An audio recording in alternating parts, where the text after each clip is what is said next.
দীর্ঘ টানা 2 দিনের বর্ষণে আমাদের মহকুমাতে কিছু অংশে জলমগ্ন হয়েছে।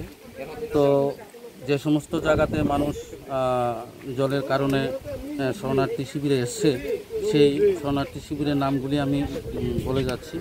দুলবাড়ি HS school, Baishnabpur multipurpose hall, Baishnabpur HS school, Sabroom girls higher secondary school, Haibungpara JB school, Prabalpara anganwadi centre. Total লোক সংখ্যা দাঁড়িয়েছে 351 জন। তো এখন আমরা সর্বদাই অতন্দ্র প্রহরায় আছি। এখন তাদের জন্য আমরা খাওয়ার ব্যবস্থার বেলা আমরা ওদেরকে টিফিন দিয়েছি এবং দুপুরবেলার জন্য আমরা এই ক্যাম্পগুলিতে সমস্ত শরণার্থীদের জন্য খাওয়ার ব্যবস্থা করেছি।